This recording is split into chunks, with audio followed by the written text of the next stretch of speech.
Gentlefolk of the internet, welcome to tonight's historical non-adventure. Tonight we travel not to a battlefield, not to a grand banquet, but to a quiet courtyard in Beijing, sometime in the 18th century, where a girl stands barefoot on the stone floor trying not to blink too fast. Because tonight, you are her. Your hair has been washed in rice water, your eyebrows have been shaped, your hands which once caught fireflies or stirred soup in the countryside are now folded neatly in your lap as you kneel on command. The selection has begun, and you are just one of hundreds. This is the start of your sentence. So before you get comfortable, take a moment to like the video and subscribe, but only if you genuinely enjoy what I do here. And let me know in the comments where you're listening from and what time it is in your part of the world. Now dim the lights, maybe turn on a fan for that soft background hum. And let's ease into tonight's journey together. You are 13, maybe 12. The exact age doesn't matter anymore because in the Qing dynasty, your calendar resets the day you enter the Forbidden City. They call it Xuan Nu, the elegant women's selection. It happens roughly every 3 years. Girls from bannerman families, especially Manchu, are sent like parcels to Beijing. You didn't volunteer, no one does. But once your father's name was drawn, your fate became a matter of protocol. One imperial edict later, and here you are. There are women judging you who haven't smiled in decades. The Empress Dowager sits so still it's hard to tell if she's breathing. A eunuch whispers your lineage. You hear your own name, but it sounds like it belongs to someone else. They look at your teeth, your gait, whether your feet are bound, and thank heaven if you're Manchu they aren't. Tiny mercy. They ask you a question in formal court speech, and you repeat the answer you were coached to say: to serve is honor, to be chosen is grace. Historians still argue whether these selections were truly based on virtue or just clever politics. Some say it was about controlling noble families through their daughters. Others believe it was just about appearances, making sure the emperor's harem was the prettiest wallpaper in the realm. You aren't told where you rank. That comes later. If you're lucky, you'll be made a Guiron, a noble lady. More likely a Changzai, a lowly companion. If you're unlucky, you'll simply be assigned to palace cleaning duties, still wearing silk but scrubbing floor tiles in silence for 30 years. Once chosen, you are no longer your father's daughter. Your family is paid in titles or land. You meanwhile are told to bow deeper this time to the carved golden dragon on the throne. It doesn't blink. The entrance ceremony is beautiful from the outside. Lanterns float, music plays. You and the other girls are led across marble bridges while musicians pluck zithers behind fans of gauze. But you notice that no one is smiling. That's because everyone already knows what's next: the isolation. Once admitted to the inner court, you are quarantined in a ceremonial residence for weeks. You're bathed in goat milk. Your hair is styled into the torturous liang batu crown, a structure of lacquered wigs and metal pins that makes sleep nearly impossible. A servant shows you how to eat with 2 fingers tucked, how to cover a cough behind a sleeve, how to smile using only the left corner of your mouth. You try to remember everything. Every morning you wake at the second watch of the night, roughly 3 a.m., to the sound of bells. You don't know who rings them. You wash in cold water. A woman with missing fingertips hands you robes. She doesn't speak. She doesn't have to. The Forbidden City is so big it eats sound. The silence swallows even your thoughts. You are assigned a room with 4 other girls. You don't talk much. One of them cries in her sleep every night. Another scratches her scalp raw. You've heard rumors already. A girl from 2 years ago lost her voice from the herbs they gave her. Another was dismissed after she looked directly at a eunuch's face. One night you notice that the silk flowers on the wall seem to move slightly. You blink. It's not them. It's a spider weaving in the candlelight. It's oddly comforting, this reminder that something else is also trapped here. Your first real assignment is to stand in the jade corridor during a passing procession. The emperor won't see you, but you'll see him. And your stomach turns when he does, because he looks so ordinary, so small atop that enormous throne of fanfare and flattery. For a moment, the whole thing feels like a play. Then you remember, in this play, the walls are real, and so are the guards. So is the ink on the paper that declared you property of the court. So is the smile you must learn to wear for years, maybe decades. But for now, you're still new. They call you Shin Ren Fresh One. That title won't last. Soon you'll be just another silk-robed shadow gliding through the red gates, another girl who once hoped she might be noticed, who now prays she won't be. The courtyard where you first stood is already filling with the next round of candidates. You're not allowed to see them, but you know they're there. Somewhere another girl is blinking too fast. You live by bells now. A small bell means rise, a large bell means bow. 3 chimes from the Westgate Pavilion means a consort has died, though no one is allowed to ask who. You don't need to know. The women here disappear all the time.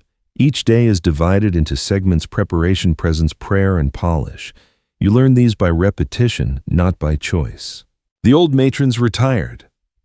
Concubines who never bore sons teach you how to walk with your toes pointed inwards, how to pause before speaking, how to pour tea at the correct angle so the steam doesn't fog the emperor's spectacles.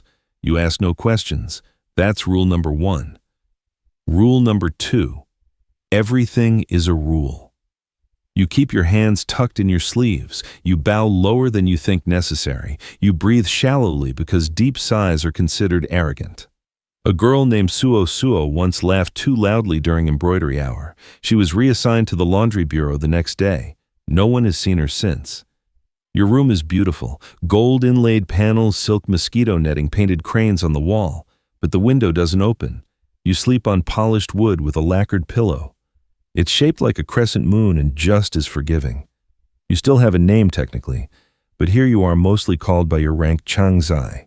It means constant companion. Ironically, you are not allowed to see anyone.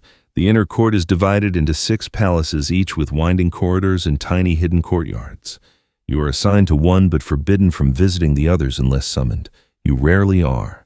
The only men allowed here are eunuchs, and even they walk like ghosts.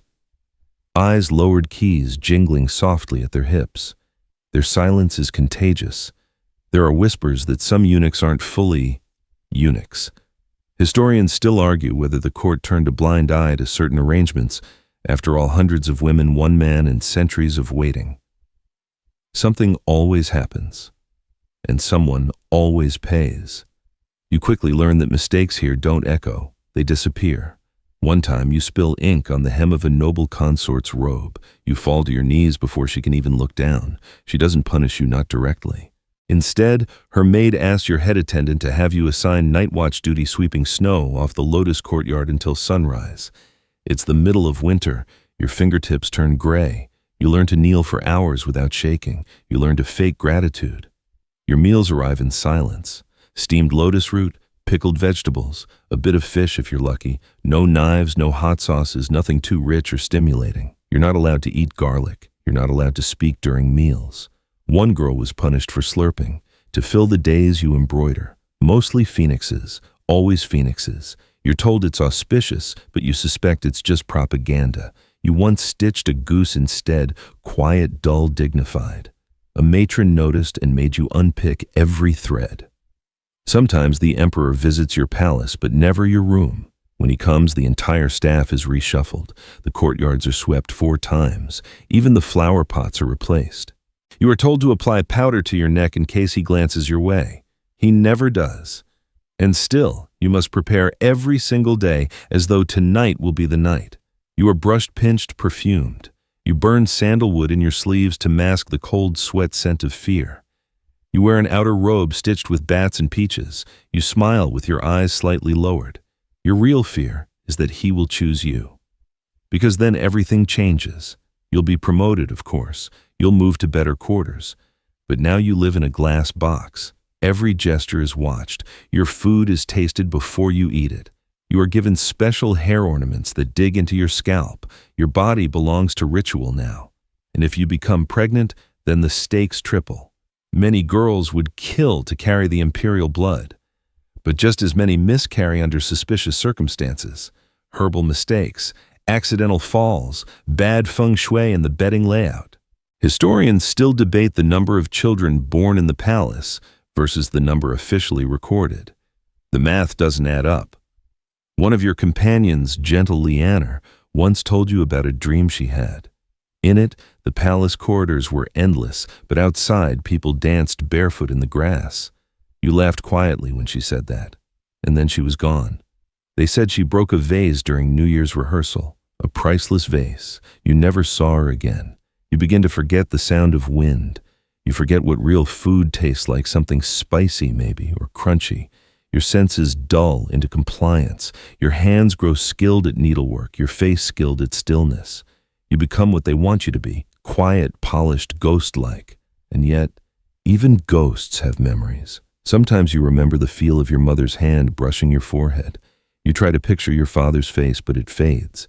Your world now is corridors, incense, cold stone, and rules. And bells. Always bells. The thing they don't tell you is how long the silence lasts. You don't speak unless spoken to. You don't knock unless summoned. You don't move unless it's time. And most of all, you don't ask why you haven't been called. It's been 4 years. You're still technically young, still technically in the running. But you've aged here not in numbers, but in stillness. You've grown more comfortable with being unseen. You know now how to drift just enough to be invisible, but not suspicious. Your daily routine continues mostly unchanged. Wake before dawn. Bathe with lukewarm water poured by a servant who doesn't meet your eyes. Wear makeup that makes you appear both ageless and aggrieved. Fold your bed mat just so eat the same 3 dishes, embroider another phoenix. Repeat. You no longer remember the first time you hoped for a summons, the excitement that prickled at your skin when a eunuch appeared in the hallway with a scroll. The whispered names. The way you used to sit straighter, tilt your chin just enough to catch the candlelight. You don't do that anymore. Because the truth is, being chosen isn't freedom. It's risk. It's pressure. It's pregnancy surveillance and 100 ways to fail. The emperor has many consorts and, more importantly, many mothers to impress. Favor is a ladder built from eggshells. And yet, something in you still waits. Every few months, the palace hierarchy is reshuffled. Someone is promoted. Someone is demoted. Someone disappears entirely. You witness this from your quiet room sipping jasmine tea. You didn't ask for, watching petals swirl in porcelain bowls. Your name is not mentioned. One night the summons does come. Your first thought isn't joy, it's terror. You barely recognize the name the eunuch calls your old title, Changzai, spoken like a challenge. You are taken to the preparation chamber. Your skin is scrubbed with crushed pearls. A matron inspects your teeth. Your inner garments are scented with osmanthus. You try to keep your hands from trembling as the night robe is fastened. Your hair is bound in soft loops heavy with gold. You feel like an ornament, not a person. You walk behind the eunuch in silence. The emperor's private quarters are dim and over-perfumed. The air smells like incense oil and something burnt. He is reclining on a lacquered couch, barely glancing at you. You kneel. You don't know how long you stay that way. He doesn't speak. Later minutes or hours you are escorted out. No words, no acknowledgement. The eunuch bows you away with the same mechanical grace he used when he brought you in. You return to your room in silence. No one looks at you. No one dares. You don't know what this means. The next day, nothing changes. No new title, no note, no reassignment, just silence. Historians still debate how much power the emperor truly had in choosing consorts. Some say it was mostly symbolic, that the Empress Dowager and senior eunuchs controlled access, filtering girls like items in a catalog. Others claim the emperor would act on impulse, sometimes choosing someone for a single trait, a laugh, a gesture, a resemblance to someone he once knew. Either way, you are not chosen again. In the weeks that follow, you wonder if you imagined the whole thing. You check your robe for wrinkles. You sniff the osmanthus-scented sash still hanging near your bedside. It all happened. But the world offers no proof. You resume your duties. There's a new girl assigned to your embroidery table. She's 15 maybe, with skin like dew and fingers too clumsy to thread a needle properly. You pretend not to watch as she giggles too much, laughs too loudly, tries too hard. You see yourself in her, only louder, newer, and soon to be quieter. You begin to notice the other forgotten women. The corners of the palace are filled with them.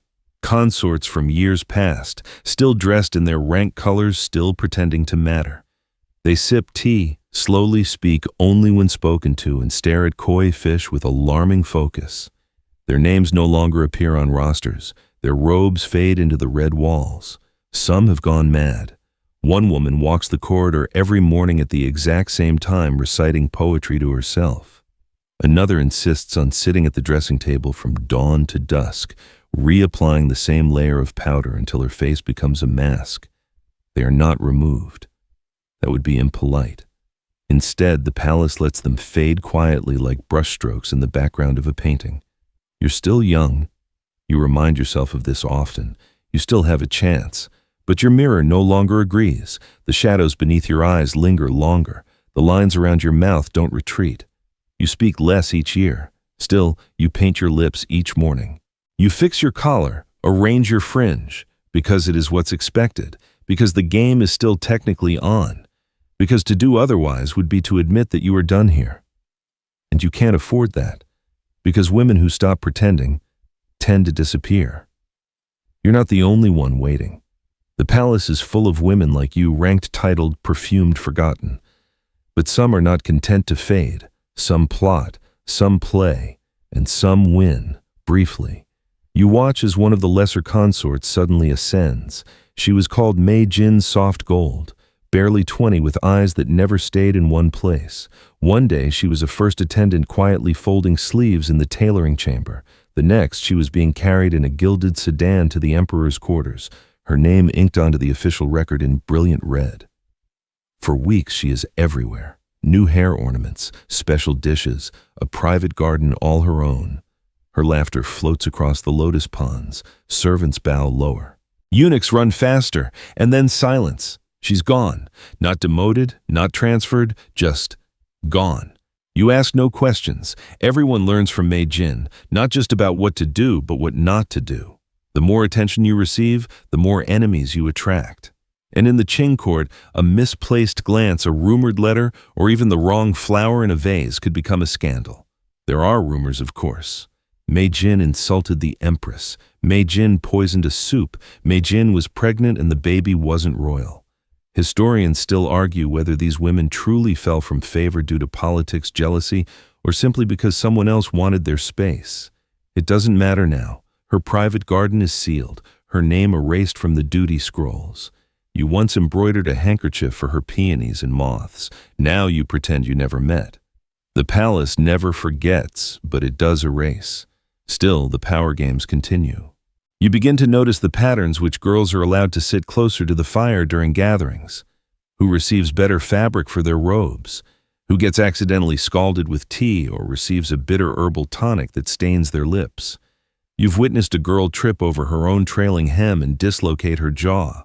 You've seen another fall sick for a week after a birthday banquet where only her food tasted odd. No one gets caught. No one gets blamed. Everyone smiles. These aren't the kind of court intrigues that end in sword fights or grand trials. These are the slow deaths, loss of favor, quiet exile to side wings, whispered instructions that change everything. Even the eunuchs have sides. One may slip you a better hairpin. Another may fail to mention that you've been reassigned. They're not emotionless despite what they pretend. They trade gossip like currency, holding tiny bits of information as leverage. Sometimes all it takes is a single misplaced scroll to shift the fate of a woman's entire life. You've become fluent in a language that isn't spoken, the twitch of a curtain, the fold of a robe, the scent of oil on polished stone. And it's not just the concubines. Even the empress has eyes in the back of her head. She sits like a statue during ceremonies, but everyone knows she commands more than anyone else. You once saw her brush her sleeve twice in succession at a tea gathering. The next day, a prominent consort was removed from the roster. Some say the empress poisoned her predecessor. Some say she prays nightly for all the girls brought here, but only out of guilt. Others say she too was once favored and never forgave the emperor for making her wait. There's a grim camaraderie among the long stayers. You recognize them by their size, the way they no longer turn their heads when footsteps echo in the hall. They know what you know: surviving here means softening yourself until nothing can stick to you. And yet a few still believe they can win. You overhear them sometimes, young girls whispering about how to be noticed, reciting lines from love poems, practicing how to look surprised but flattered. You don't correct them, you just watch, because you remember being them. And you know how quickly belief becomes burden, hope becomes liability, how dangerous it is to think you're special. You once heard a tale about a girl, just a rumor, who tried to escape, disguised herself in a maid's robe, slipped out during a lantern festival, made it to the third gate before a sentry recognized her earrings. No one found her body, but the gate has never opened since. That story isn't written in any official archive, but everyone in the inner court knows it. Every girl learns it one whisper at a time. The funny thing is, you don't even think about leaving anymore. Not seriously, not often. The gates are too many, the guards too silent, and even if you got out, where would you go? Who would take you in? You were trained to pour tea, embroider clouds, recite poems about moral virtue. You are fluent in etiquette, not economics. You don't know how to ride a horse or till a field. You haven't handled money since you were 12. You barely remember your mother's voice. So you stay. And every time a new girl walks through the corridor, eyes wide, robe too bright, you smile gently. Not out of cruelty, out of caution. Because you know what's coming. You've lived it. You learn that sometimes a single thread can change everything. It's a letter folded so small it hides between layers of silk lining. You don't find it, it finds you. Slip discreetly beneath your teacup one afternoon when the summer rains are drumming softly outside and even the cicadas have paused for breath. The handwriting is unfamiliar, refined but urgent. No name, just a line: "The Empress favors you. Come to the side pavilion at dusk." Your first instinct is to burn it, because nothing in the Qing court is ever what it seems. It could be a trap, a test, a prank, a mistake. But it could also be the first door that's ever opened for you in this gilded cage. You hesitate just long enough to feel the weight of fear settle behind your ribs, then you tuck the letter into your sleeve right beneath the embroidered edge of a cloud. The irony isn't lost on you. Clouds again. Always clouds. That night you go. The side pavilion is quiet, dimly lit by 2 lanterns painted with plum blossoms. A single eunuch waits, older, calm, with the pale face of someone who has seen everything and commented on nothing. He does not speak. He simply nods, gestures, and disappears behind the carved screen. Then you see her, the Empress. She is smaller than you imagined, less mythical. Her hair is pulled high and taut, her face pale as bone china. But her eyes sharp, alert, watchful. She does not ask you to kneel. That frightens you more than if she had. Instead, she motions to a cushion beside her. You sit barely breathing, waiting for the blow, but it doesn't come. "I remember your embroidery," she says at last. Her voice is quiet but heavy, like the first snow that falls without melting. "You stitched a goose." That was bold. You blink. She noticed. 3 years ago. One goose among a sea of phoenixes. Somehow. She remembered. "I need eyes I can trust," she continues. "Too many women in this court see only their own reflection. I need someone who sees the shape behind the glass." And just like that, you're given a role, unofficial, unnamed, but real. You become the Empress's quiet observer, a new place at banquets, an extra task here and there. A whisper passed to the right eunuch, a warning offered with a glance. Nothing overt, nothing dangerous, but everything changes. You are still just a Changzai. Your official rank does not shift, but your protection grows. You're seated nearer to warmth during winter. You receive better ink and finer cloth.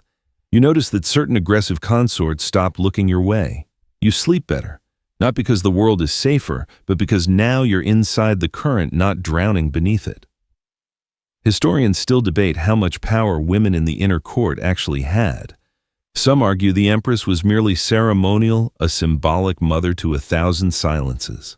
Others insist she was the silent engine behind every appointment, every exile, every feast and famine of favor. Maybe both are true. Maybe power in the palace isn't about being seen, it's about not being erased. One night, you are asked to deliver a folded fan to a consort whose name you're not meant to know. You do it silently. Another time you send a hairpin to be returned with a note attached, scribbled in ink barely dry. You do not ask questions. And still, a part of you wonders. How many girls have sat in this same room? How many thought they were safe? How many took one misstep and vanished without a trace? Your instincts sharpen. You listen more than you speak. You watch everything. You fold secrets like laundry, small, clean, and perfectly squared. And yet despite everything you begin to feel something strange, almost like agency, not freedom, never that, but a kind of stillness you can choose rather than one pressed upon you. You pick your silences now. You speak when it matters. You let the younger girls think you're boring. That's good. Boring girls survive.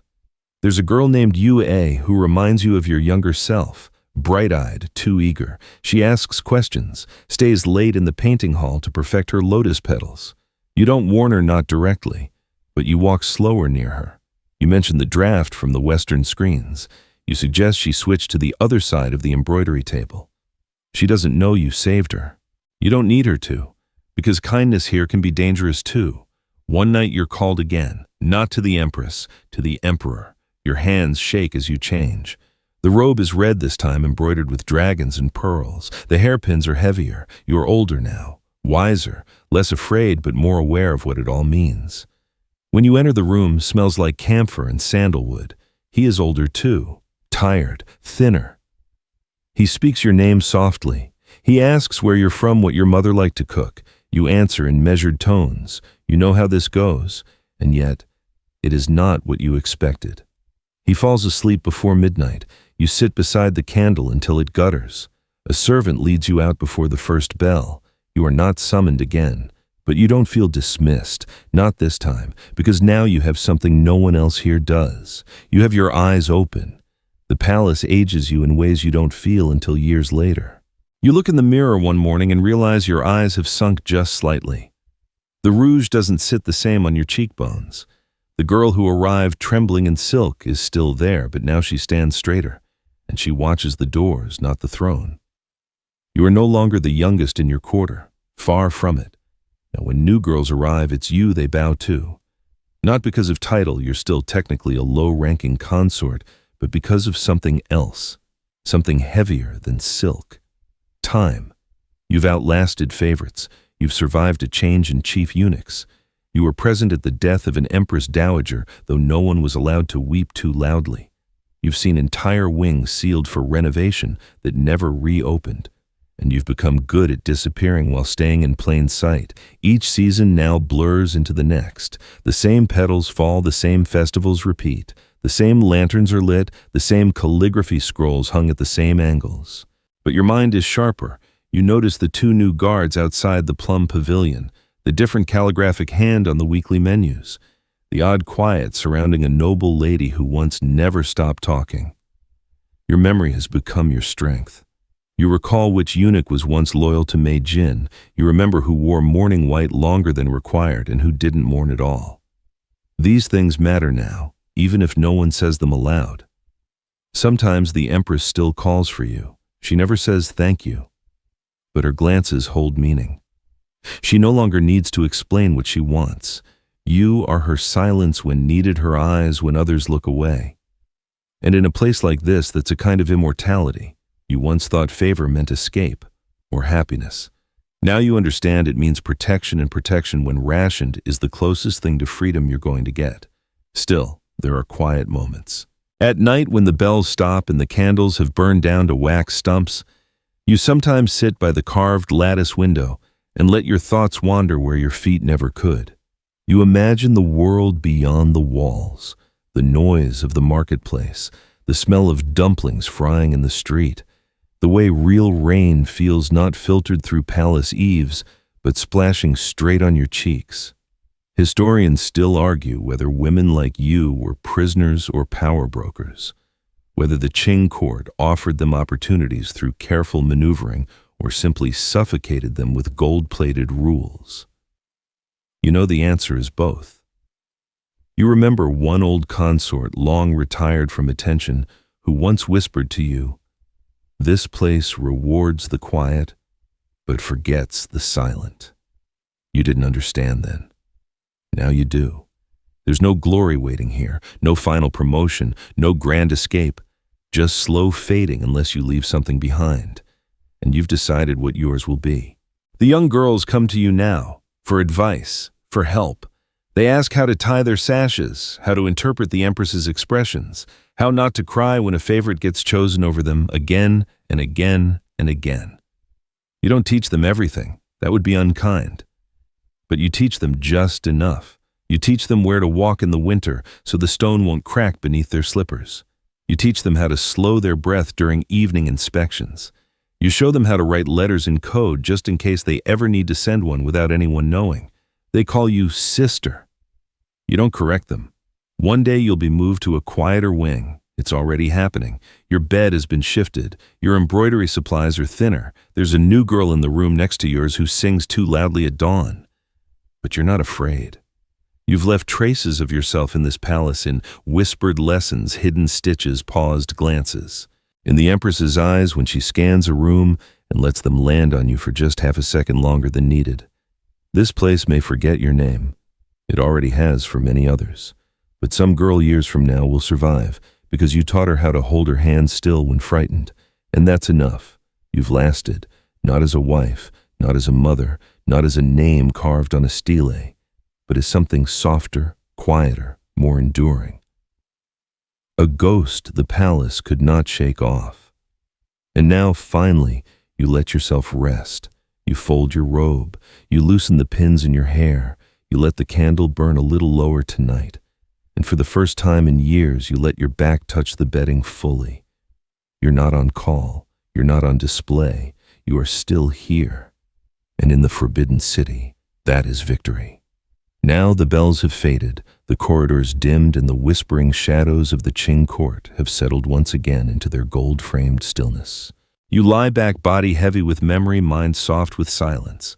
The embroidered cranes above your bed seem to blink more slowly tonight. Their painted wings stretch against the ceiling, delicate and motionless.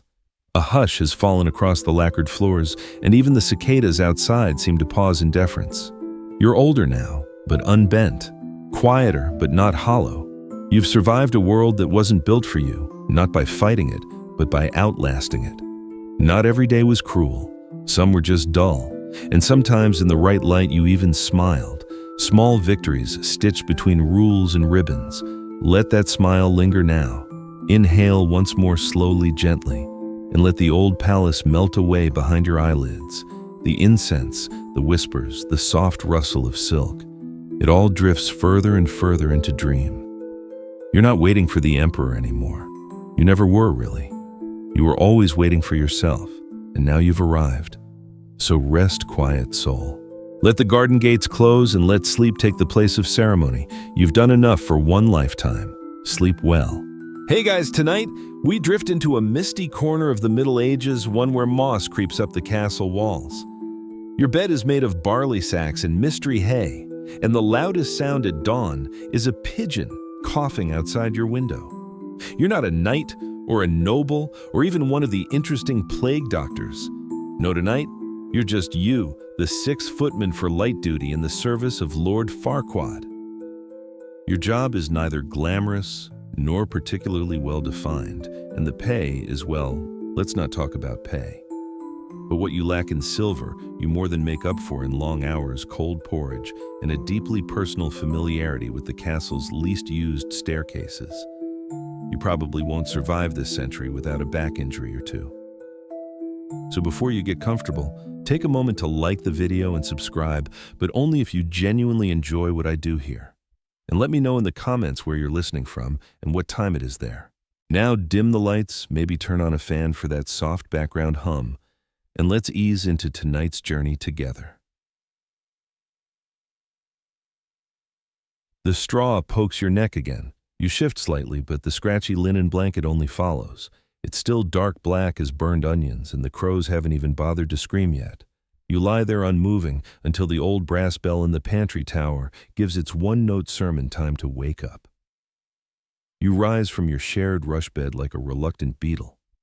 The floor is damp. The chamber pot is unmentionable. Your tunic's collar smells like hot turnips. All is as it should be. Your first duty. Light the privy braziers. Lord Farquaad insists the toilets be warm by the time he awakens. No one has ever explained why. Some say he believes cold air causes gout. Others claim he simply enjoys the sensation of a steaming throne. Historians still argue whether this was a personal quirk or part of a broader fashion among minor nobles in the wetlands region. The braziers require embers, not firewood. So you sneak down into the lower kitchens where last night's coals still glimmer like angry raisins. The cook glares at you over a cabbage he's been trimming since Tuesday. He doesn't speak, but you nod in that medieval way that means, yes, I know I'm not supposed to be here. You carry the ember bucket with shaking arms. The hallway is long, dark, and lined with portraits of previous footmen. None look happy. The latrines, affectionately called the throne room annex, are tucked beside the chapel. You light the braziers and stir the hot stones with an old fishbone poker. The warmth begins to rise, one task down. Next, the plums. Lord Farquaad insists that 3 be delivered each morning, 1 green, 1 red, 1 suspiciously firm. They must be room temperature, not cold, not hot, just peasant warm. The fruits are stored in the buttery, which, contrary to its name, does not contain butter. Butter is kept in the salt house, and salt is kept in the chapel. Why, nobody knows. Possibly punishment. You unlock the plum drawer with the brass key tied around your neck with sheepstring. The plums glisten under a layer of linen cloth, slightly moldy around the stems, but otherwise passable. You select the trio and carry them on a wooden tray that someone once used for snail drying. On the way to Lord Farquaad's chamber, you pass the tapestry corridor, a deadly path where you once tripped over a misplaced cat and earned 3 weeks of bucket duty. You walk slowly. You do not blink. Farquaad's antechamber smells like pine tar beeswax and the faint suggestion of cooked trout. A good sign. You knock once, twice, pause, then open the door to a snore loud enough to collapse a haystack. He is not yet awake. You place the plums on the side table lined with velvet and owl feathers. You adjust the red one slightly so it leans into the green as he prefers. Then you check the footstool for toads, which sometimes sneak in at night. One is present. You remove it gently and whisper to it that it deserves better. Then comes the trickiest part, lighting the scented candle at the exact right angle. So the first whiff reaches his lordship's nose right as he wakes. This morning's scent, essence of meadow fog and lightly furred goat. It's one of his favorites. By now the sun is threatening to peek in. You hear stirring. Not from Farquaad, he'll sleep another hour, but from his valet, a man named Barrack, who speaks only in rhymes and whistles. You nod to him and retreat. Breakfast is about to begin in the lower court, and you've earned your seat a small stone near the boiler where you'll chew barley biscuits and try not to think about plum temperatures ever again. You're 3 bites into your barley biscuit when disaster strikes. Not the dragon swooping down kind of disaster. No, this is the quieter, more soul-eroding variety. A boy from the upper stairwell, possibly named Wymond, or possibly just someone pretending to be named Wymond, rushes in breathless eyes wide with the panic of someone who knows a plum crime has just occurred. He whispers the words no footman ever wants to hear. He says they were lukewarm.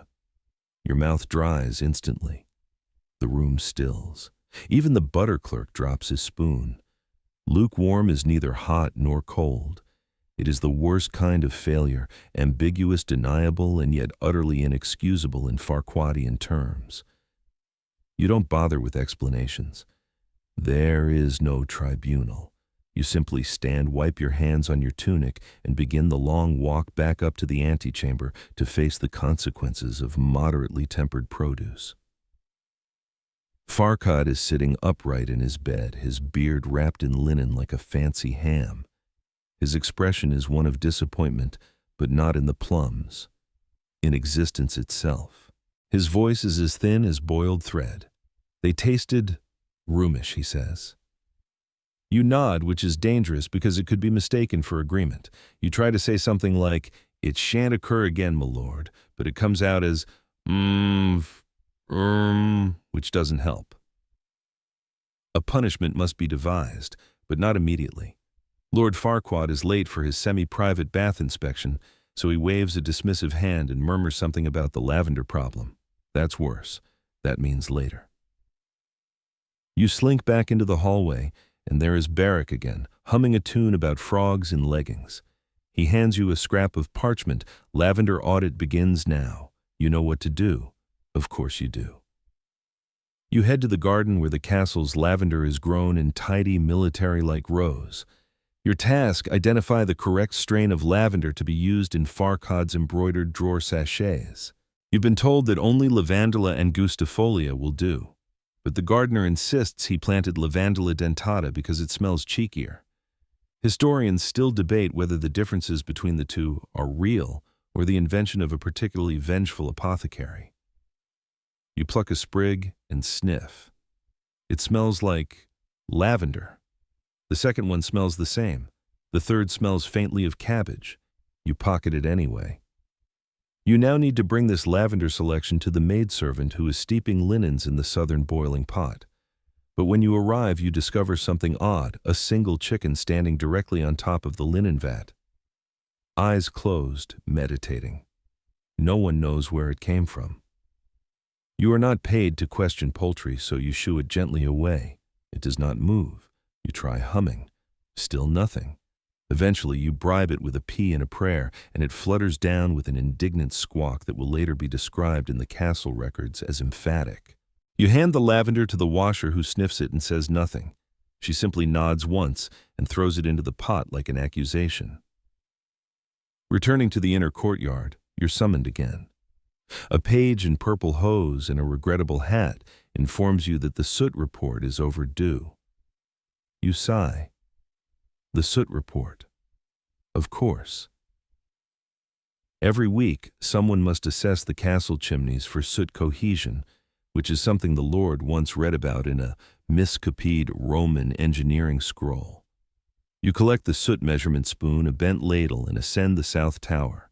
On the way, you pass a window with a view of the eastern moat. A goose is standing perfectly still on a rock. You make a mental note, ask someone if that goose belongs to anyone. You reach the top and thrust the ladle into the chimney's throat. It returns half full of soot plus a tiny metal button, possibly from a jester's jerkin. You record this on a wax tablet with the words adequately clustered, non-threatening. Then, back to the scribe, who doesn't really care about soot but enjoys your visits because he collects words that sound like diseases. Today, he asks if you've come down with flinderfluff, which you assure him is just a seasonal twitch. As you walk away, you hear the faint notes of someone practicing the lute in the north hallway, a small comfort in a castle filled with soot poultry diplomacy and lukewarm fruit scandals.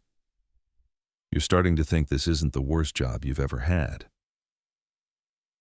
By the time the sun tips lazily past its highest point, the castle is heavy with the sound of scraping chairs dribbling soup, and the occasional low muttering about why the banisters feel clammy. Midday in the service of Lord Farquaad is not rest. It is not even really lunch. It is what scholars might call a sustained episode of ceremonial inconveniencing. Your own noonday assignment, scroll sorting. The Lord's personal chamber of documents, referred to by staff as the room of mild paper anxiety, contains some 400 parchments in various states of curling. Many are blank. Some are receipts for things that almost certainly never existed.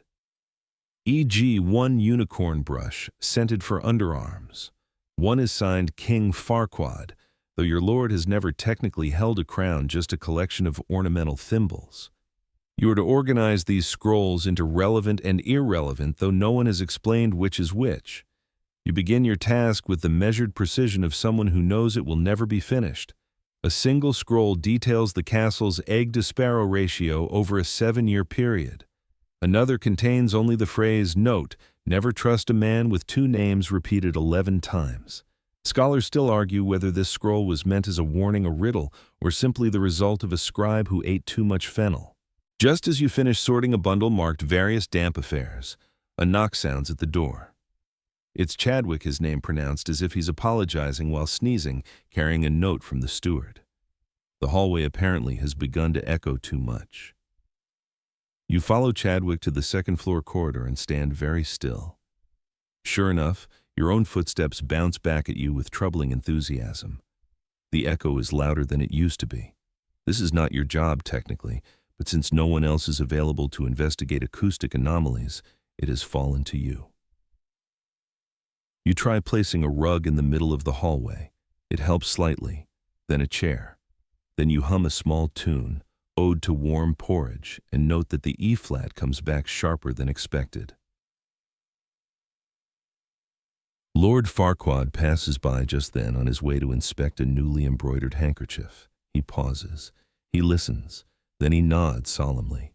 Very echoey, he says. Yes, my lord, you say, hoping that will be the end of it. It sounds like someone clapping underwater.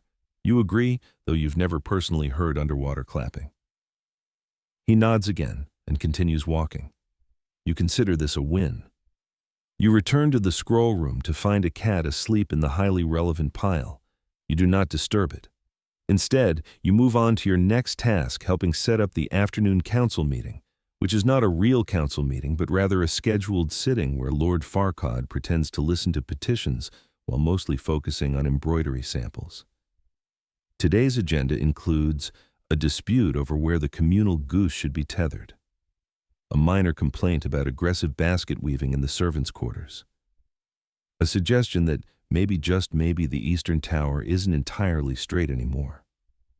You sit quietly near the edge of the room, tasked with refilling the ink pots and offering precisely one nod per statement, no more, no less. The goose debate grows heated. Apparently it has begun nesting in the laundry bins again. Farquaad interrupts with a question that stuns the room. Why are quills always white? No one knows. He stares meaningfully at a peasant who had hoped to discuss roof repairs. Think on that, he says, and adjourns the meeting. Your final act before dinner is to deliver a note to the castle harpist requesting a change of repertoire from melancholy harp to wistful harp. The distinction, you're told, is both subtle and extremely important. You pass this request on and receive a slow nod in return, the kind of nod that says, I've trained for 20 years, and now I play background music for men in tights. As you walk back through the main hall, you catch a glimpse of the tapestry repair team, hard at work on a scene depicting a victorious boar. The boar is for some reason wearing slippers. You pause to appreciate it. So much of your day involves plum warmth and hallway rugs. It's nice to see a pig with ambition. The bell rings again, supper draws near. And if history teaches us anything, it's that dinner at Castle Farquaad is rarely dull unless you count the stew. Dinner begins, as always, with a sigh. Not from you or the kitchen staff, or even the long-suffering ladle-bearer. No. The sigh comes from Lord Farquaad himself, who makes a point of exhaling deeply each evening as he lowers himself onto his elaborately carved dinner throne, as though the burden of selecting between two nearly identical broths is one only he can bear. You meanwhile are in the shadows behind the third torch, sconce holding a ladle and wearing what might technically be a napkin tied around your head. Your task is simple taste test every dish before it reaches the Lord's goblet-shaped mouth. This is not for poison, strictly speaking, it's for mood. Tonight's stew is mostly turnip. There is a single suspicious lump that might be beef or might be regret. You sip it, nod solemnly, and declare it suitably broth-like. The cook, whose beard is now braided around his left ear for fire safety, gives a thumbs up and shovels the rest into the Lord's pewter bowl. Then comes the gravy. No one quite knows what's in the gravy, not even the cook. It changes nightly depending on what's found behind the flour sacks. Tonight, it's tinged green, which usually signals parsley or despair. Farquaad sniffs it and makes a sound like someone remembering a disappointing birthday. You begin preparing your apology scroll just in case. Your next duty is to oversee the pillow discourse. Once per week, Lord Farquaad invites a knight-to-knight. It's Sir Melvin the Blunt to compare notes on pillow firmness. This evening's conversation veers wildly between goose-down density, neck stiffness, and whether it's socially acceptable for a man of noble standing to need the squishy one. You stand beside them, holding the sample pillows like sacred relics, nodding whenever someone says lumbar. Sir Melvin finally settles on the one with the paisley smirk and retreats to the corner to eat a sad-looking pear. As the plates are cleared, you're suddenly summoned by Chadwick. Yes, the Chadwick who looks slightly more bewildered than usual. Someone has stolen a towel from the upper bath chamber. This in itself might not be notable, but the towel in question is monogrammed, and worse, it's part of a matching set. You are now an investigator. You begin your search with the lower laundresses who all swear they've seen no towel. Matching the description, white floral embroidery, small stitched image of Lord Farquaad looking smug. You head to the North Tower and question the guards, who mostly offer suggestions like, check the moat, or maybe it was a ghost towel. Eventually, you find it hidden beneath a harp stand, of all places, being used by one of the castle cats as a blanket. The cat stares at you with full knowledge of the chaos it has wrought. You return the towel discreetly. You say nothing. You simply fold it, place it beside the ceremonial bath slippers, and walk away. You are a ghost, a shadow, a very tired man with plum trauma. Back in the dining hall, dessert has begun. Lord Farquaad doesn't eat dessert. He critiques it. Tonight's dish is an apple tart shaped like a disgruntled owl. He stares at it for a long time before declaring it emotionally uneven. You suppress a snort. The steward does not. To end the meal, Farquaad recites his nightly aphorism, tonight's selection. A man with 2 spoons is no man at all. No one is sure what it means. You all nod anyway. Finally, as the candlelight grows long and the torches begin to sputter, your final task of the evening looms near. It is not glamorous. It is not heroic. It involves, of all things, wool lint. You are to inspect the Lord's bedroom for any trace of foreign fibers before his bedtime robe is donned. He has recently become concerned that his garments are being infiltrated by rogue sheep. The maid assigned to brushing out the lint has been accused of negligence for allowing a suspicious tuft to enter the sleeve last Wednesday. You enter the bedroom with the lint spoon, yes, it exists, and make a thorough inspection. No tufts, no rogue fibers, only one small piece of hay which you discreetly eat so as not to cause alarm. As you exit, you hear a familiar voice behind you. Tomorrow you're on goose duty. You don't turn around. You simply nod quietly, dreading whatever that entails. The castle settles into its evening hush. Trays clink, boots shuffle. Somewhere a jester practices his frown. All is still. And just when you think it's safe to rest, a page arrives with a whispered message. The Lord requests the leeches. You sigh. It's going to be one of those nights. The leech bucket lives in the south pantry, tucked behind a row of pickled figs and something labeled curative vinegar for faces. It does not smell good. It does not look good. And yet it is very much a bucket full of medical ambition. Lord Farquaad does not trust physicians. He once told a visiting bishop that all doctors are simply barbers in disguise. Instead, he places great faith in a regimen of leeching, snacking, and emotionally cold baths. Tonight is leech night. You carry the bucket, carefully avoiding sudden motion. The leeches, it said, can sense fear. You're not afraid. You're simply concerned. You're also aware that last week one of them disappeared mid-treatment, only to be found 2 days later clinging to the tapestry of St. Glenda the Moist. Farquaad is already in bed, propped up by 4 goose-down pillows and what may technically be a tax ledger. His nightgown is adorned with tiny embroidered otters. He gestures wordlessly toward the bucket. You approach like a priest with incense. The application process is, well, let's say delicate. The leeches must be placed in a precise triangle, one just below the left kneecap, one near the right elbow's wind groove, and the last somewhere on the lower back, depending on mood. You reach into the bucket with the official leech spoon, not to be confused with the lint spoon, though you once made that mistake and paid dearly for it. The first leech wriggles sluggishly in protest. You mutter reassurances both to it and to yourself. One by one you place the creatures. Lord Farquaad hums softly a tune reminiscent of dripping sap and the distant tolling of disappointment. As the leeches settle in, he murmurs, "Do you know why they work? Because they believe. You do not argue. You simply nod. That's safest. Once the bucket is removed and the leeches are snoring softly, probably Farquaad signals for the final ritual bedtime story selection. Odd. Tonight's choices are all part of the Moose Chronicles, a long meandering series of tales involving a noble moose named Cedric, who wanders the countryside solving crimes with his antlers. You read softly from the volume, choosing a chapter called Cedric and the Missing Butter Token.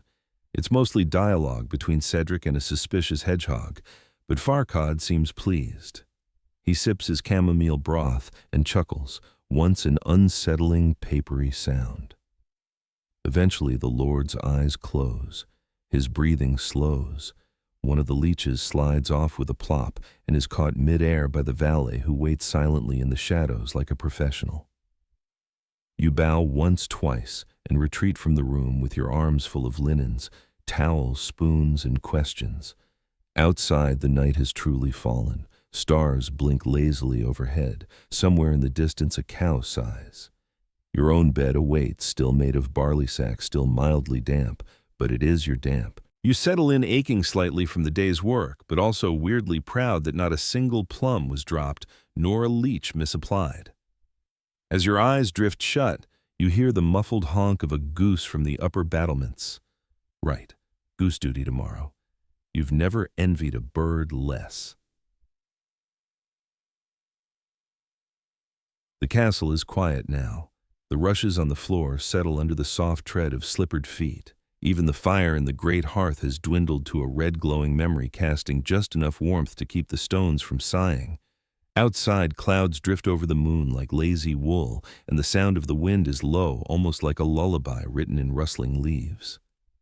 You lie still in your little corner of the servants' hall blanket, pulled high, 1 foot poking free to feel the chill and remind you you're still alive, just barely.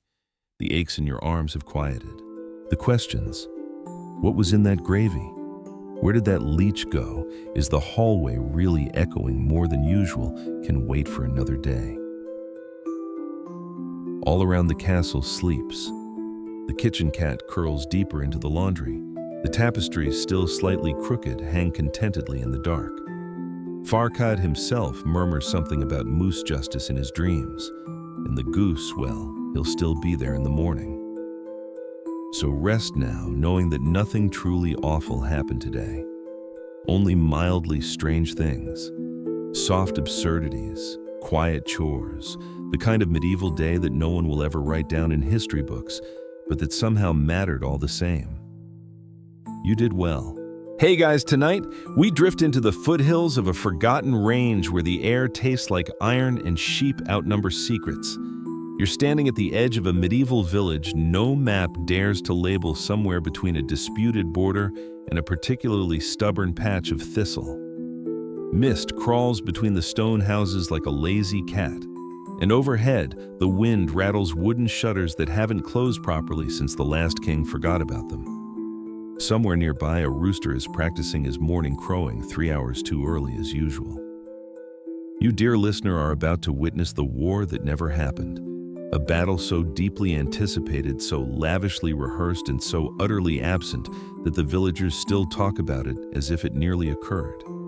Which, in a way, it did, just never outside their collective imagination. So before you get comfortable, take a moment to like the video and subscribe, but only if you genuinely enjoy what I do here. And while we're at it, drop your location and local time in the comments. I love knowing who else is up at strange hours listening to the military ambitions of unbothered farmers. Now dim the lights, maybe turn on a fan for that soft background hum, and let's ease into tonight's journey together. It began as most poorly coordinated efforts do, with a rumor. Word arrived from a traveling monk who traded blessings for cheese. He mentioned casually between bites that armies from the lowlands were amassing.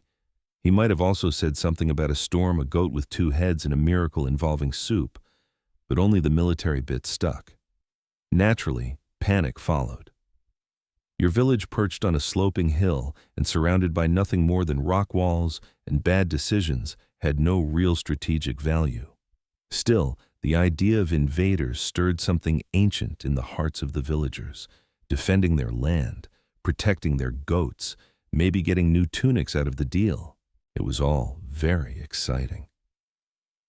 By week's end, every able-bodied person had been assigned a battle task. This included standing still in intimidating poses, yelling in low voices, and figuring out how to sharpen farm tools without ruining them for actual farming. The baker was appointed arrow master, despite having never touched a bow.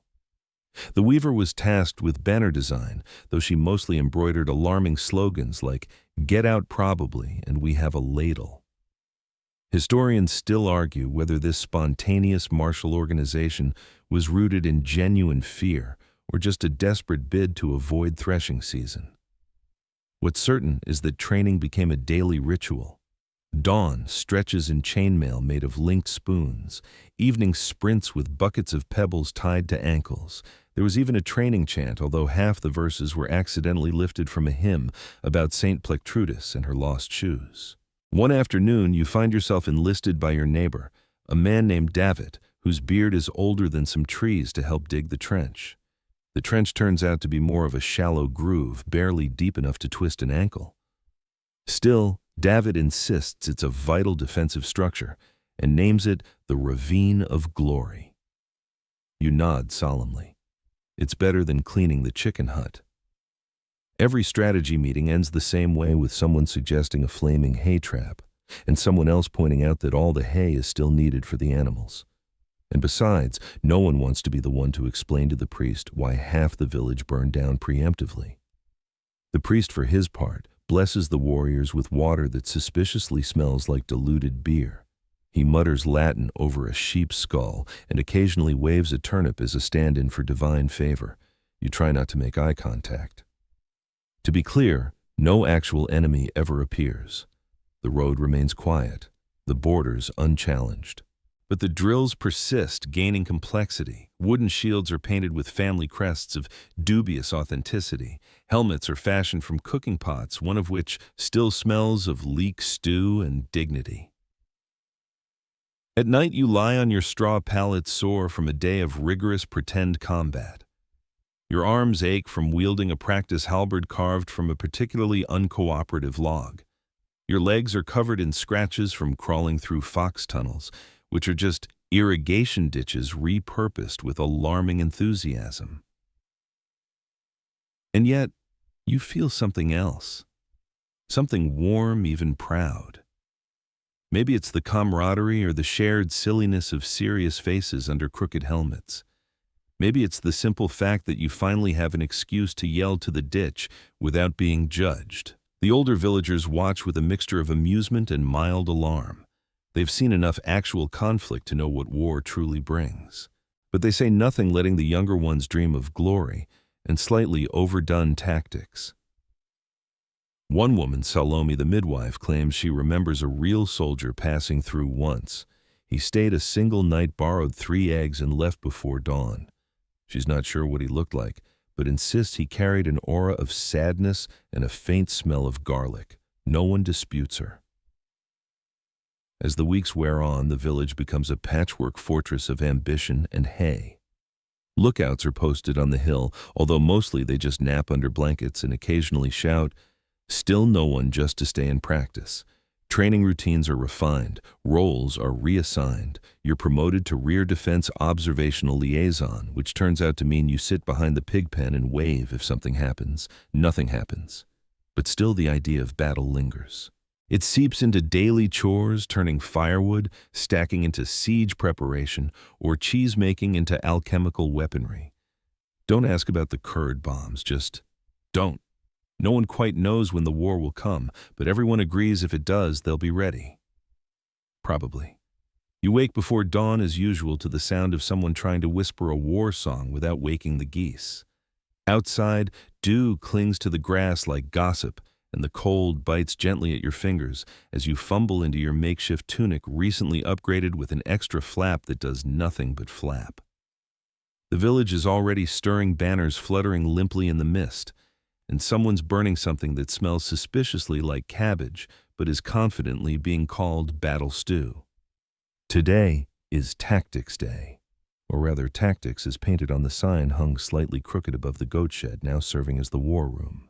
Inside the council has gathered David the trench digger, Tamar, the former beekeeper turned supply coordinator, and Levan, who once saw a pigeon that looked like an enemy scout and has been treated as a strategic genius ever since. You are handed a piece of hard bread and a small scroll with a drawing of a goose wearing a helmet. This is today's plan. You nod gravely. Tactics begin with a rousing review of formations. Loose square, the wobbly wedge, and the ever-popular confused spiral. You practice each one twice, tripping over a root and 3 chickens in the process. The chickens are not amused. The spiral ends with 4 villagers stacked in a pile behind the millstone. Someone declares it a victory. To help boost morale, the weaver introduces new tabards dyed with woad and beet juice. The colors are vibrant but wildly inconsistent, ranging from heroic indigo to something resembling despair in fabric form. You receive one that smells like vinegar and hope. Everyone claps politely. Historians still argue whether such drills ever occurred in real medieval peasant villages, or whether this village simply misunderstood a traveling theater troupe's performance about knights. Either way, the villagers take it seriously, very seriously.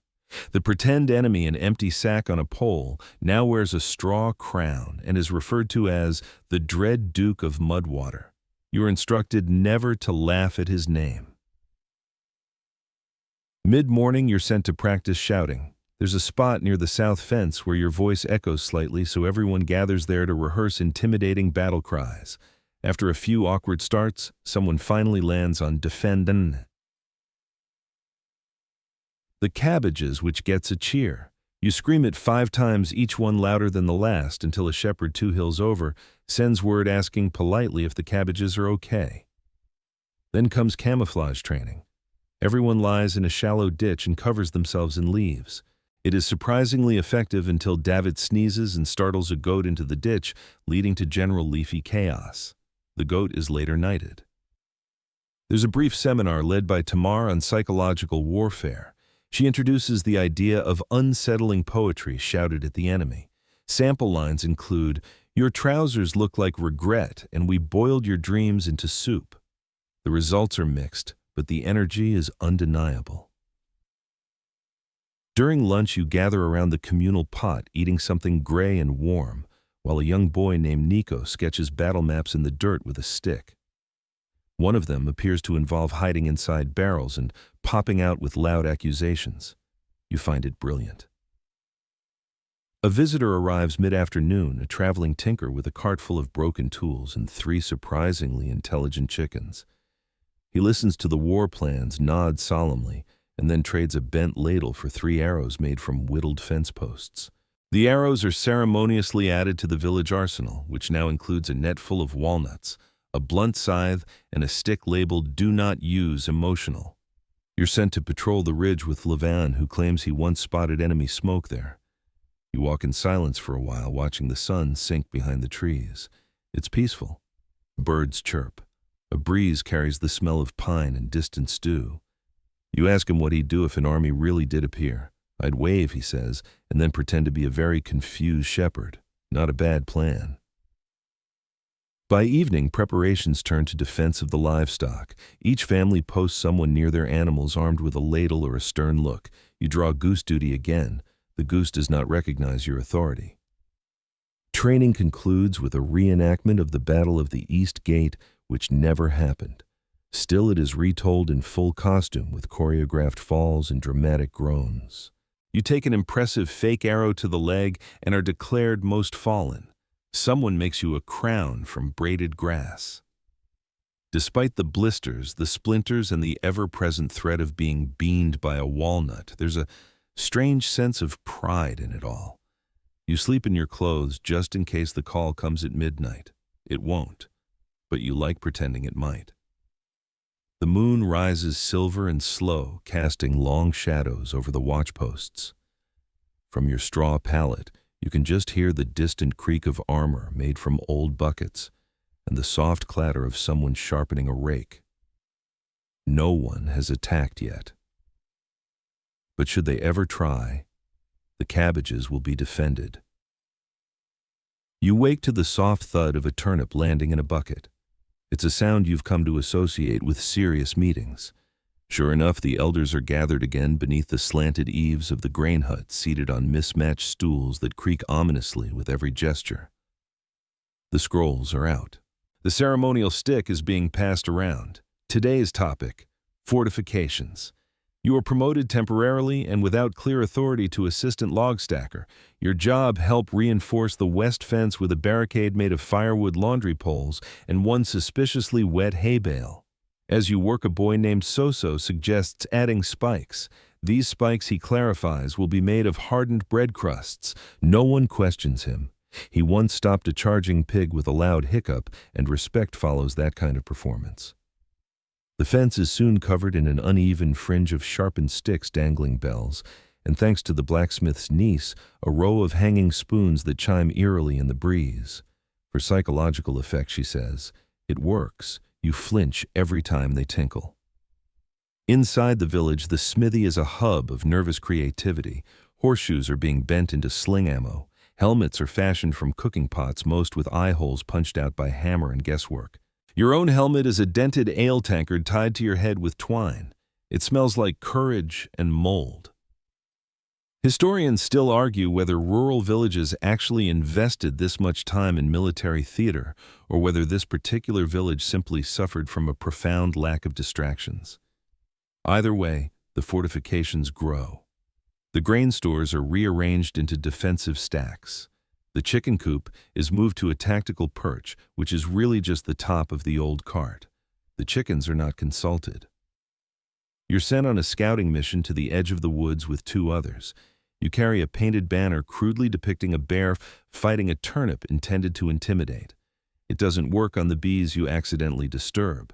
The report you bring back is mostly about bee locations, but it's received with grave nods. After supper, a meeting is held to assign wartime roles. The baker is declared flour captain. The priest is minister of blessings and goat coordination. You are named quarter assistant to the night watch, which you suspect is mostly ceremonial. Still, your tunic is ceremoniously patched with a symbol, a lopsided crescent moon drawn in mud. As the stars come out, you patrol the east wall, which is really just 3 carts pushed together and draped with old cloaks. There's a light fog rolling in, giving everything the faint shimmer of mystery. You listen intently for any sounds of an approaching army and hear only crickets and someone gently snoring inside a turnip sack. At midnight, there's a quiet alert, a shape spotted near the pond. Everyone rushes to arms. Spears, also known as garden rakes, are raised. The horn is blown. It makes a sad wheeze. You peer into the mist and see a sheep, just a sheep, wearing a flower crown. Her name is Bella, and she has impeccable timing. The villagers exhale, laugh quietly, and return to their pallets. The smith laughs the loudest, partly because she tripped and now has flour on her chin, but also because there's comfort in the familiarity of false alarms. You lie back down on your straw, still wearing your helmet just in case. Outside, the fog thickens, curling around fence posts like old secrets. The bells on the spoon wall chime softly. The next morning brings a new challenge: decoys. Using old tunics, hay, and bags of lentils, you and 3 others are tasked with crafting fake villagers. One of them is too convincing and is accidentally served breakfast. You gently remove the bread crust from its hay-filled lap and quietly give it your own crust instead, a gesture of solidarity. Later, during role-play drills, you're asked to fake your own capture. You lie on the ground while others practice mock rescues. One of them pulls your arm too hard and apologizes by giving you a small decorative onion. You accept it. Lunch is dry and brown and shaped like something it probably isn't. But you eat anyway, warmed by the knowledge that today you are not the worst in the formation. That honor belongs to Luca, who accidentally tripped over his own battle sandals and head-butted the training pole. He's fine, his pride less so. The village continues to hum with effort. Children collect stones for slings. Elders discuss whether it's better to drop oil or soup on intruders. The consensus leans toward soup. It's hotter and leaves a lasting impression. A test is performed with a ladle of lentil broth and a scarecrow. The scarecrow does not survive. You're later assigned to construct a lookout post from a barrel and 3 stools. It collapses immediately. Undeterred, you rebuild it using 6 stools and a length of rope. It collapses again, but this time with dignity. By sunset, your muscles ache, your hands are splintered, and your ale-tankard helmet has begun to chafe. Still, you look around and see a village that's ready not in any professional way, but with a kind of muddled courage that smells like firewood and overly determined stew. No enemy has come. But if they do, the soup will be ready. You awaken to the sound of ceremonial humming. It's the baker again singing what he claims is an ancient war chant, but suspiciously resembles a lullaby about kneading dough. He's pacing around the village square with a ladle scepter declaring today, Inspection Day. Everyone groans quietly. Inspection Day means checklists, and David's checklists are written in something between Georgian and abstract goat scratch. Your first tasks stand at attention beside the gate, which is in fact still just 2 carts and an alarming number of spoons, and look imposing. You try squinting, then frowning, then both. A child passing by gives you a walnut and says, "Better." You're not sure if it's encouragement or payment. Today's inspection focuses on readiness. The elders walk slowly along the perimeter, nodding at stacks of firewood touching fences and occasionally sniffing things. Levon tastes a patch of moss and proclaims it border-worthy. No one questions him. He brought back 2 ducks last harvest with nothing but a stick and a stern whisper. Historians still argue whether such mock readiness rituals actually served practical defense functions, or if they were more often elaborate performances designed to unite communities and justify an excess of soup. Either way, your village takes the process very seriously. A bucket of mud is evaluated for ambush viscosity. The spoon chime wall is tuned using a series of controlled sneezes. Your own quarters, shared with 2 other watch trainees and an aggressively large goat named Marina, undergo surprise inspection. The goat passes. You do not. Your bedroll is deemed too horizontal, and you are issued a firm frown. You apologize with a bow and a handful of dry beans as tradition dictates. Mid-morning drills are led by the priest, who insists on beginning with a benediction involving 3 beeswax candles, a small drum, and a dance he claims is sacred. You participate half-heartedly, accidentally knocking over the candle stand and setting fire to a ceremonial napkin. The fire is extinguished using goat milk and urgency. Following that, there is a group exercise in unit cohesion. This mostly involves shouting the word form and running in different directions. Eventually, someone suggests linking arms. The resulting pile-up earns polite applause from 2 grandmothers watching from a nearby hay cart. After lunch, a thick stew featuring something you suspect once climbed, you are assigned lookout duty on the new tower. Tower is a generous term. It's 3 barrels, a door frame, and a very optimistic ladder. From the top, the village looks like a child's drawing come to life. Uneven rooftops, crooked chimneys, and smoke curling lazily into the sky. You see no threat, just clouds shaped like loaves of bread. But the drills continue. That afternoon, you're given a ceremonial horn, a goat horn filled with dry beans and told to signal an incoming threat. You blow into it. It makes a sound like a goose being startled by philosophy. Close enough. In response, the entire village scrambles into action. Children leap into hay piles. Elders retrieve flags. Someone yells, "Defend the pickles," and 3 pots of fermented cucumbers are relocated to the cellar. It's a drill, of course, but it works. Everyone feels it. A little jolt, a shared moment of pretend peril, and then laughter as the tension slips away. You're reassigned to supply duty, guarding the barrel of lentils and the emergency cheese. You take your job seriously. At one point, you catch yourself whispering tactical cheese inventory under your breath. 2 wheels, 1 cracked possible mold advantage. You feel ready. Later, there's a lecture on field medicine led by the midwife and her cousin the beekeeper. It involves honey willow bark and gentle shouting. You practice bandaging a turnip. The turnip is pronounced stable. Evening falls with a golden hush. The village gathers for the ceremonial what-if storytelling, where elders share tales of battles that never happened but probably would have gone brilliantly. One involves a pig disguised as a baron. Another tells of the time the East Wall repelled a ghost army using only sarcasm and smoked trout. Then comes the night watch ceremony. Each watchkeeper receives a token, a pebble dipped in ash, and repeats the oath. If they come, I shall honk. You say it solemnly, gripping your pebble like a sacred relic. Stars emerge one by one. The villagers light lanterns and hang them along the main path. You help tie the last one with a scrap of blue cloth and step back to admire the flickering trail of tiny flames. No army appears, but there's a strange contentment in the air, as if the act of preparing, of pretending to be ready, has conjured a peace of its own. You fall asleep beside your watchpost, wrapped in a wool cloak that smells faintly of onions and heroism. Somewhere nearby, a goat burps.